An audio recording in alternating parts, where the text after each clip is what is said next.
د دې چې کوم بکواسات په دې میډیا شروع کړي ما ټولو ته خیال دی، علماو ته مې هم خیال دی، مذهبي خلکو ته مې هم خیال دی.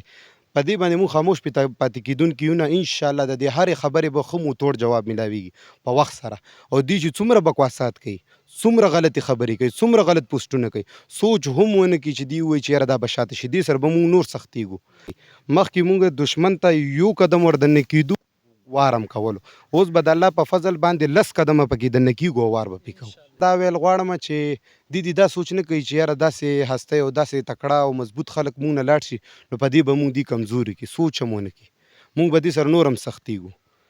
د والد صاحب ډېر غټ خدمتګار و خاکسار صاحب، د هغه باره کې تاسو څه ویل غواړئ؟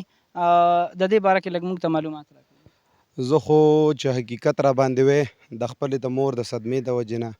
او د دشات خاکسار د صدمې د وجې نه ډېرې خبرې خو نه راځي، خو یو ملګري په یو ټایم کې رانږدې شو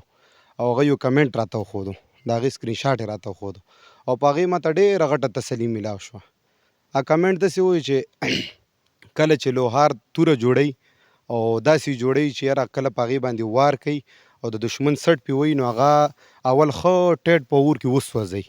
چې کله اور کې وسوځوي نو د هغې نه بعد هغه بیا په سټکونو باندې ووایي، چې په سټکونو ووایي نو د هغې نه بعد هغه سوان ته راوړي، نو هغه د دومره تکلیفونو نه بعد هغه داسې شي چې هغه دښمن ته بیا چې ورځي نو د هغه سټ ماتوي.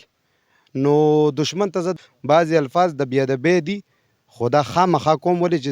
زما د والد صاحب او زمونږ د تکړه ملګرو د قربانۍ چې دوی مونږ ته کم ریسپونس راکوي هغه مونږ ګورو چې په کومه طریقې سره راکوي. نو د شات خاکسار باندې بالکل خفه یو انساني فطرت طور باندې، خو نور ځکه نه یو خفه چې هغه ټول عمر د دین خدمت کړی دی او د دین په خدمت باندې لاړلو او الله شهادت ورکړلو، هغه ټول عمر کامیاب شولو، ټوله زندگی کامیاب شوله. خو چې کم سړي او د چا د وجې نه دا دې حد ته دا خبره ورسېدله دې نه به الله تپوس کوي، دا الله هیروي نه، د دې یوه ورځ شته ده چې په هغې ورځ باندې ټولو حساب کېږي او نور داسې الفاظ ما سره نشته چې زه د هغه متعلق ووایم. بس دا دلشاد صاحب واقعي د قرآن اواز او هغه په یوازې په ځانګړې توګه باندې د قرآن د اواز ټول دنیا ته رسولو. هغه حوالې سره که موږ دا ووایو چې هغه ون من آرمي وه، یعنې ټولې دنیا ته هغه په یوازې او خصوصا د خپل کلي دپاره هغه بالکل په یوازې توګه باندې ولاړو، د قرآن دفاع یې کوله، د قرآن اواز یې دنیا ته رسولو. نو اوس چونکې خاکسار صاحب زموږ نه دغې مخالفینو هغه واخیستلو، شهید یې کړلو، خو زه د خپلو ملګرو ته خصوصا مسلمانانو ته او د دنیا ټول هغه زمونږ ملګري چې هغه په قرآن باندې مین خلک دي، د قرآن اواز اوچتونکي خلک دي، او هغې ته زه د اپیل کوم چې په دې وخت کې چونکې خاکسار خو لاړو، خو د خاکسار چې کوم واړه یتیمانان بچي دي د هغه چې کومه کونډه ده دا موږ ته را په غاړه ده. انشاءالله زمونږ پوره دا یقین دی، څنګه چې مشر هم دا خبره وکړله او زما د خپلو ملګرو نه د خپلو مسلمانانو نه د قرآنیستو د قرآن د ملګرو نه پوره دا یقین دی، دا تمه ده چې په دې موقع باندې به تر اخره پورې به انشاءالله د دغه ماشومانو په سرپرستۍ کې به ولاړ وي، د دغه ماشومانو سرپرستي به کوي. په دې ماشومانو کې د هغه وړی بچی دي او یو وړوکی زوی دی، غالبا 3 بچی دي وړی او یو وړوکی ماشوم زوی دی. نو انشاءالله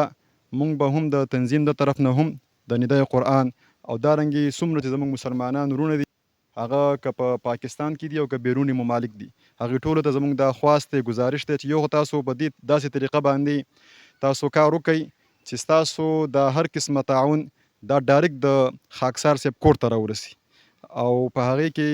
تاسو بل یو ذریعه تر هغې پورې مه استعمالوئ. تاسو ته به په میډیا باندې مختلفې نمبرې مخې ته راځي،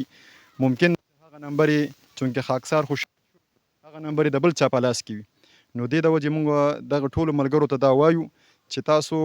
هغه ذریعه استعمال کړئ چې تاسو پرې مطمئنه یئ چې واقعي زه د مالی تعاون کوم او دا د خاکسار صاحب یتیمانو ماشومانو ته ورسي. نو یو ځل بیا زه د خپلو ملګرو نه د قرآن ملګرو نه د ندای قرآن د ملګرو نه هغه که په پاکستان کې دي هغه که بیروني ممالک کې دي هغې ټولو نه زه اپیل کوم او د زړه د کومې نه کوم ورته او پر زور یې ورته کوم چې په دې موقع باندې چونکې خاکسار دا د قرآن د وجې د خپله زندگی ورکړله، د قرآن دپاره د خپله وینه توی کړله، نو په موږ باندې هم دا لازمه دي چې موږ د ده د بچو او د ده د کورنۍ مکمل موږ کفالت وکړو او موږ هغې سره هر قسمه تعاون وکړو. جزاک الله جی بس